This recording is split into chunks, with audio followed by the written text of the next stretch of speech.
Kielitaitoa tulisi kehittää avoimemmaksi ja kiinnostavammaksi. Opettajien koulutus on tässä asiassa avainasemassa.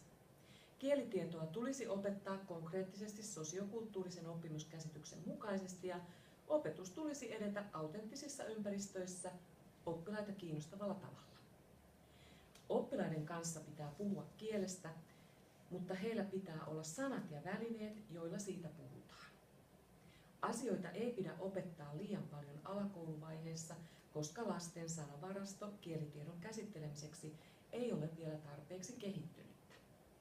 Alakouluvaiheessa oppilaiden erilaiset tavat tulisi myös huomioida siten, että opettamiskanavat olisivat erilaisia.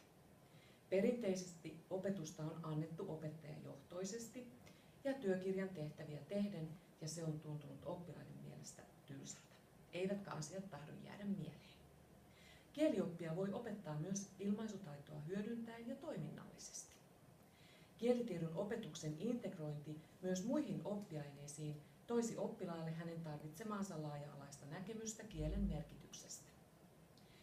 Jokainen oppilas haluaa tulla ymmärretyksi oman äidinkielensä avulla ja haluaa oppia lisää.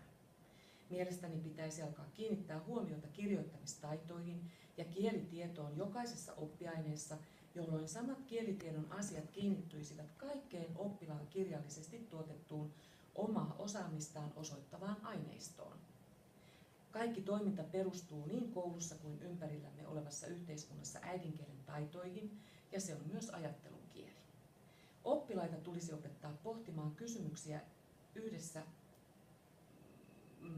muiden luokkatovereidensa kanssa, ja näin saadaan uusia erilaisia näkökulmia kielitiedon pulmiin. Nyt pitää vain kääriä hihat ja alkaa ajatella kielitiedon asioita laajemmasta äidinkielen näkökulmasta kuin vain yhtenä, ehkä ikävänä pidettynä äidinkielen asiakokonaisuutena. Alakouluikäinen on kehityspsykologian mukaan konkreettisten operaatioiden vaiheessa, jolloin lapsi tarvitsee opetuksessa konkreettisia esimerkkejä ja kokemuksia. Konkreettisten operaatioiden vaiheessa kykenee lapsi vertailemaan ja luokittelemaan ryhmiä sekä niiden alaryhmiä ja huomioimaan useita samanaikaisia tekijöitä. Kielioppia opetettaessa on huomioitava, että opetettava asia koskettaa koululaista konkreettisesti. Koululaisen on vaikea innostua asiasta, johon hänellä ei ole kosketuspintaa. Jos hän huomaa, että asia koskettaa häntä ja se liittyy hänen elämänpiiriinsä, on hänen helppo sisäistää opetettava asia. Tieteellisten käsitteiden oppiminen etenee lapsella siten, että käsitteet ovat aluksi vain merkityksettömiä sanoja, jotka saavat vähitellen merkityksen ja ne sisäistetään käsitteinä.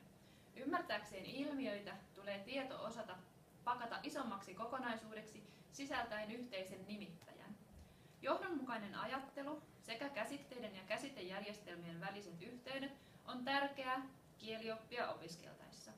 Oppilaan on hyvä oppia tekemään oma ajattelu näkyväksi esimerkiksi käsitekarttojen avulla. Tämä auttaa ymmärtämään käsitteiden merkityksiä sekä niiden välisiä suhteita.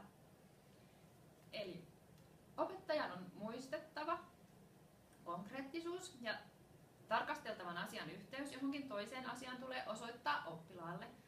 Tähän voisi soveltaa sellaista 3 K:n sääntöä, eli KKK, kokonaisuus ja konteksti kunniaan ja eroon yksittäisestä sirpaletiedosta, johon oppilas ei osaa tarttua.